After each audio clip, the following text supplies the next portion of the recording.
Bom dia a todos. O Partido Socialista e o Grupo Parlamentar do Partido Socialista na Assembleia da Madeira tem vindo a fazer uma análise profunda e cuidada daquilo que são as propostas do Orçamento Regional para 2016. Havia, como é do conhecimento público, uma expectativa muito grande relativamente a este orçamento, porque era o primeiro orçamento que, de alguma forma, tinha propostas que estariam fora do plano de ajustamento económico e financeiro. Apesar de nós termos alertado que o plano de ajustamento económico e financeiro já devia ter terminado em 2014, portanto no final de 2014, também é do conhecimento público que este Governo prolongou mais um ano de sacrifícios e 2015, que se esperava ser o fim deste plano e das condicionalidades que estavam de alguma forma provocar bastantes contratempos na economia regional, mas também na sociedade da Madeira, nomeadamente nos quadros, nos temas do desemprego e também do aumento de pobreza. A verdade é que 2015 foi mais um ano com essas condicionalidades e 2016 esperávamos o fim dessas condicionalidades. Ora, para nosso espanto, mas também desilusão e até frustração, diga assim a bom da verdade, perante aquilo que foi prometido na altura da campanha eleitoral do PSD, este orçamento regional para 2016 é um clone do orçamento regional para 2015. Nós estamos perante o mesmo tipo de orçamento, com as mesmas condicionalidades e sem uma réstia de esperança relativamente àquilo que nós esperávamos, em particular, que era começar a introduzir o fim de alguns sacrifícios, devolvendo alguns rendimentos, reduzindo alguns impostos e muitas das condicionalidades que foram impostas aos madeirenses desde 2011, por razões que todos nós também conhecemos, pela falência da Madeira nas mãos do PSD Madeira, deste mesmo PSD Madeira que hoje governa ainda a região. Dizia eu que estávamos à espera que matérias como, por exemplo, o subsídio de insularidade fosse reposto, que questões importantes para os madeirenses, como encontrar formas de complementar salários ou prestações sociais para os mais pobres, porque sabemos bem o que aconteceu nos últimos anos. A verdade é que quando se olha este orçamento, acabamos por encontrar todos os erros que estavam incluídos nos orçamentos dos últimos 4 anos, seja na educação, seja na saúde, seja no Estado Social, que foi absolutamente degradado. E, portanto, nesta matéria podemos concluir que este orçamento e este governo do PSD acabou por construir uma muralha contra aquilo que são os interesses dos madeirenses em termos de melhores condições de vida para 2016. Nestes termos, nós gostaríamos de informar que faremos o seguinte em 2016 em termos de propostas orçamentais. 3 matérias que nos parecem muito importantes. O Partido Socialista na Assembleia Regional apresentará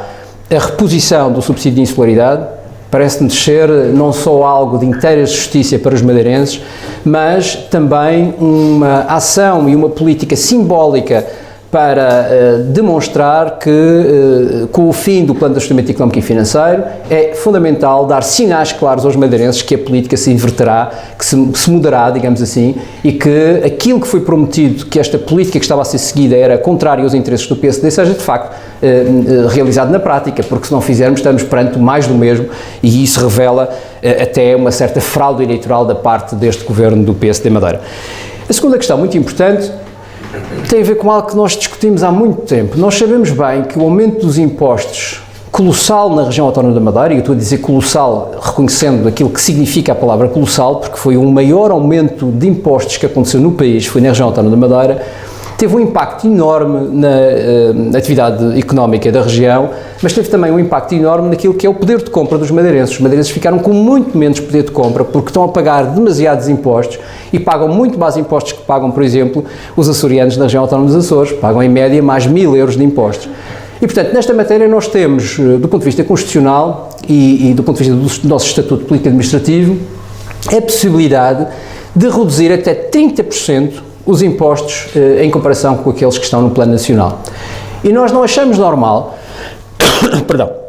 nós não achamos normal que o Governo Regional do PSD, com esta possibilidade e com o fim do Plano de Ajustamento Económico e Financeiro, não apresente nenhuma alteração naquilo que é a proposta dos impostos relativamente ao passado. Até porque a alteração que tem vindo a ser anunciada é uma alteração tão, enfim, minúscula, que eu julgo que nem vale a pena comentar. Trata-se de uma alteração no primeiro escalão do IRS, o que é verdadeiramente quase, devo dizer, e permitem-me usar a expressão, provocador para o povo da Madeira. E, portanto, o que nós achamos é que é preciso repor aquilo que era o nível dos impostos que tínhamos em 2010. Naturalmente não é fundamental que se faça tudo do mesmo tempo, mas é importante começar a repor esse equilíbrio do ponto de vista de impostos. E uma das questões que nos parece importante tem a ver com o IVA.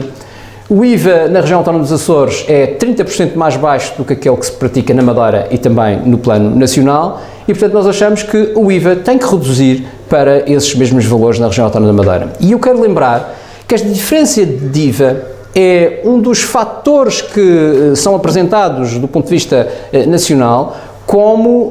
uma ajuda às regiões ultraperiféricas, tendo em conta a sua ultraperiferia, não é? Tendo em conta o seu distanciamento dos centros de decisão. Ora, que eu saiba, a Madeira não está mais próxima do continente, não está mais próxima do centro de decisão de Lisboa. Portanto, quando nós ainda continuamos no meio do Atlântico, é bom que esta diferença se volte a repor para podermos, de facto, compensarmos aquilo que é o nosso maior custo de vida face àquilo que se passa no plano nacional. E, portanto, isso será também uma proposta que não vamos desistir de colocar em cima da mesa e esperar que o PSD esteja disponível para discutir e, pelo menos, para aprovar. A segunda questão no plano fiscal tem a ver com o IRC.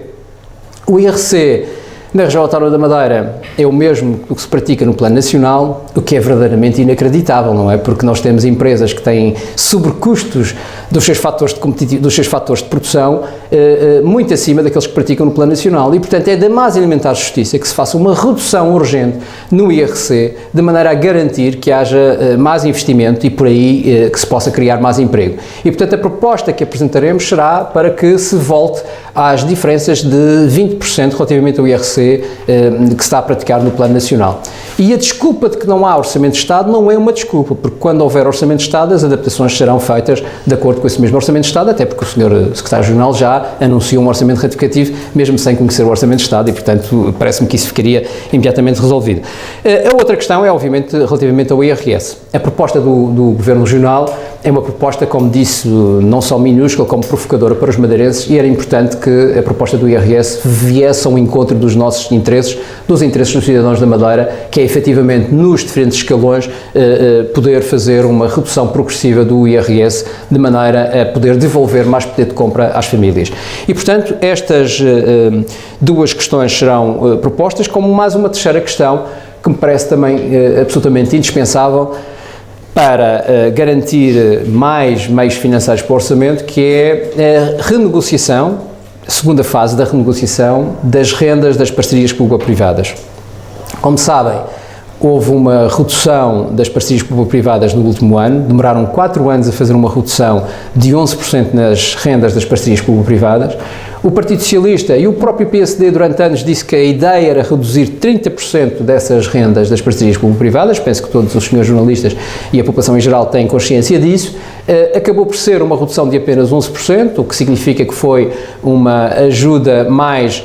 enfim, aos donos das PPPs, da Via Litoral e da Via Expresso, do que aos cidadãos da Madeira, e, portanto, o que nós hoje defendemos é que essa negociação deve continuar, deve ter uma segunda fase, e nos próximos 2 anos deve ser possível uma redução das PPPs, das rendas das PPPs, na ordem dos mais 20%, que é para alcançarmos os tais 30% que estavam previstos. Ou seja, em 2 anos esperemos que o Governo seja capaz de fazer uma redução que leve aos tais 30% que estavam previstos. Eu acho que é da mais elementar justiça que numa região onde faltam meios financeiros, onde há problemas da educação, onde há problemas da saúde, onde há problemas de pobreza em que nós não temos meios para resolver, que aqueles que têm rendimentos excessivos, como é o caso das PPPs, possam contribuir para a resolução destes problemas e, portanto, esta é uma proposta indispensável. Uma última questão que me parece importante e que nós gostaríamos de sublinhar tem a ver com uma pergunta que queremos deixar ao Sr. Presidente do Governo. Se já estão criadas as condições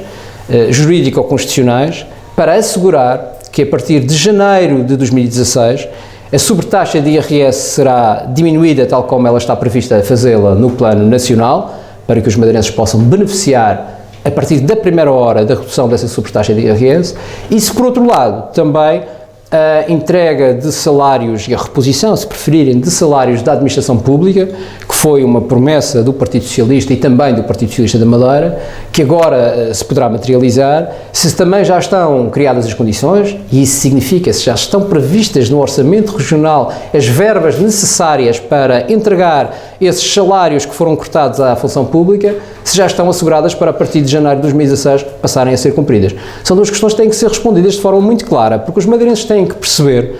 que as notícias do Orçamento Regional são verdadeiramente más notícias para os madeirenses. Eu disse, o Orçamento Regional é um clone do Orçamento Regional de 2015, e as boas notícias para os madeirenses vêm todas de Lisboa, do Orçamento de Estado, que vai ser aprovado provavelmente em março. E, portanto, é importante que o Governo Regional faça o seu papel, que procure, por um lado, não cumprimentar com o chapéu alheio, que isso é feio, não fica bem a ninguém, mas, por outro lado, que faça aquilo que é essencial, que nos seus programas e nos seus orçamentos e nos seus documentos que têm que ser aprovados na Assembleia, assegure que aquilo que está previsto no Plano Nacional também os madeirenses beneficiarão, porque isso é da mais elementar justiça e, obviamente, contamos que o Governo Regional faça isso com a celeridade necessária.